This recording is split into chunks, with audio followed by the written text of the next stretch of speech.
the best player I played against? Hello everyone, and welcome to the show where we discuss the stories of successful people and how they overcame adversity to achieve their goals. Today we have a very special guest with us, Lionel Messi, one of the greatest soccer players of all time. Welcome him on the show. Ladies and gentlemen, Lionel Messi. Hi, thank you for having me. Okay, Lionel. Today, we are going to talk about your upbringing and the challenges you faced to get where you are today. Sounds good, yeah. So I understand you grew up in Rosario, Argentina. How was that? Well, I grew up closer to Santa Fe, which is a province in Rosario. Anyway, it was okay. I grew up poor with my mom, grandma, and dad all living in the same house, which was tough for me, but I didn't know anything else at the time, and I found my outlet through soccer. So, yeah, that must have been tough, and I'm glad you found that outlet. So let's pivot for a sec. Who motivated you to first play soccer? Okay, so funny story actually. I had never played soccer in an organized manner before. I messed around with the ball and played with my dad, but never in a real game. And I was watching a game of these kids around my age, and I was watching it with my grandma, and one of the kids on the field actually got injured, and they needed one more to play with them. I was too nervous to say I wanted to play, and my mom did not want me getting injured, but my grandma volunteered me, and I played very well, and I ended up joining that team after the game, and that was the start of my soccer career. Who was your first coach, and how did he help you become the player you are today? Oh, yeah. So technically, my first coach was my dad, but that was when I was like 5, so...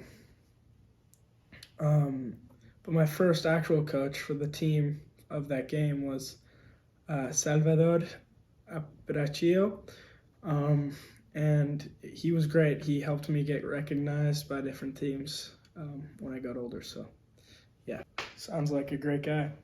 So, Lionel, you have had an incredible career, but just like all of us, you also have faced challenges and obstacles. Can you tell us a bit about some of the adversity you faced and how you overcame it? Definitely. I think one of the biggest challenges I faced was when I was diagnosed with growth hormone deficiency as a child. It was a difficult time for me and my family because we didn't have the financial resources to pay for the treatment. But I never let that hold me back. I worked harder and never gave up on my dreams. I knew that if I put in effort, I'd be able to overcome this obstacle and achieve my goals. So, yeah, I would imagine. And as you just said, you have a growth hormone deficiency. How did you deal with the payment of that treatment? That's a good question. So my parents couldn't pay for the treatment, but so I was looked at by many professional teams at the age of 12. One of the most prevalent being River Plate, which is in Buenos Aires, Argentina. And my dad wanted to find a club to pay for my treatment. So, I kept working hard, tried to get a big club to pay for my treatment. However, no one could until, a couple years later when I was 11, 12, Barcelona, all the way out in Spain, said they would pay for my treatment if I moved out there and played for their youth team at the age of 13, so pretty young. That's a really inspiring story, Lena. Can you tell us a bit about how you were able to turn this challenge into an opportunity? Well, I think that facing adversity actually helped me to become a better person and player. It taught me the importance of hard work and determination, and it also made me realize I had to take control of my own destiny and not let anyone or anything hold me back. So I worked hard every day to improve my skills, become a better player, and I think that mindset has really helped me succeed.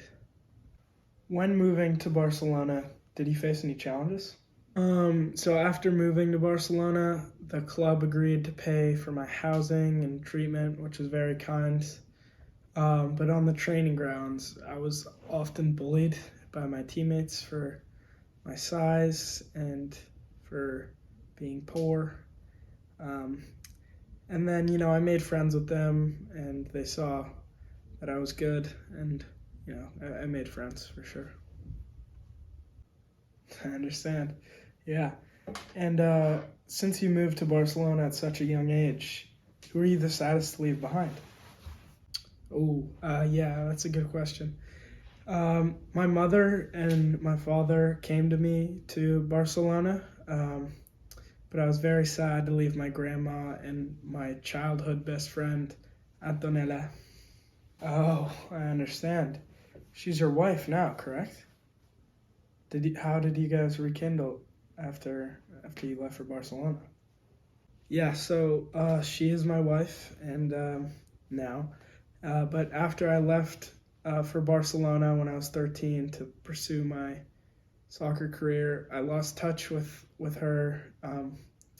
However, we actually reconnected several years later because I returned to Argentina because unfortunately our friend, or our mutual friend, which was her best friend, had died in a car accident.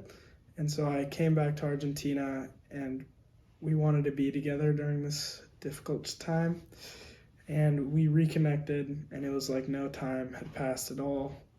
We agreed to visit each other often, and we just picked up where we left off.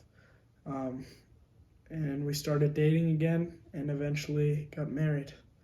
Our wedding was beautiful. It was a very emotional moment for both of us.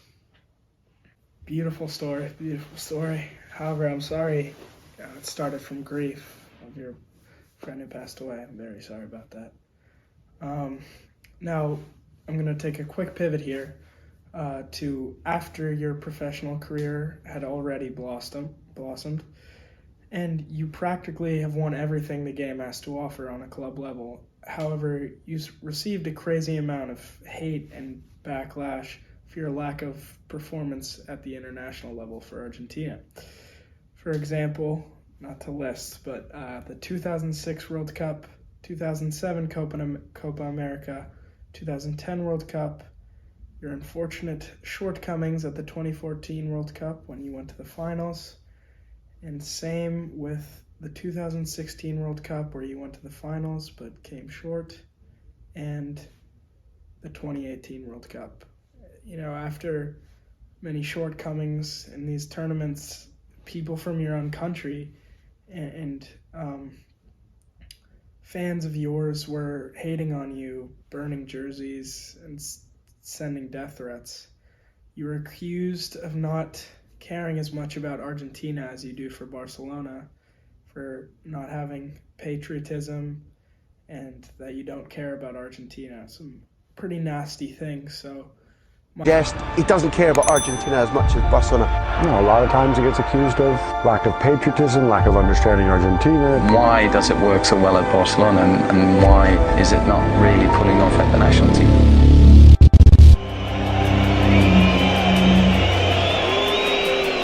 Un fracaso, no tiene huevo, no tiene alma. Ya está, dejen de joder, es un invento, se va, un invento, una mentira. Es un pecho frío, camina a la cancha. No lo pueden comparar nunca con Maradona. My question is, did this adversity fuel you for the success you've had in recent years, or did it put you down at first? Yeah, good question. Well, I think at first it really put me down because I had people constantly shouting in my ear that I wasn't good enough. And 2014 to 2018 were really rough years for me and the Argentina squad. As you probably know, because of those rough years, I quit the national team because I was just so frustrated. And I mean, obviously that decision didn't last very long, but But then I realized I want to prove them wrong and make my country proud. And there's only one place to go up when you hit rock bottom. So, yeah. The hate definitely made me more hungry to win, and that definitely led me to win at Copa America and Finalissima in 2020, and the World Cup this year. Let's go. That's great to hear. So, in conclusion, can you share any final thoughts or advice for our listeners who may be facing their own challenges in adversity? Okay, yeah. I would say never give up on your dreams, no matter how difficult things may seem. Believe in yourself and have the determination to succeed.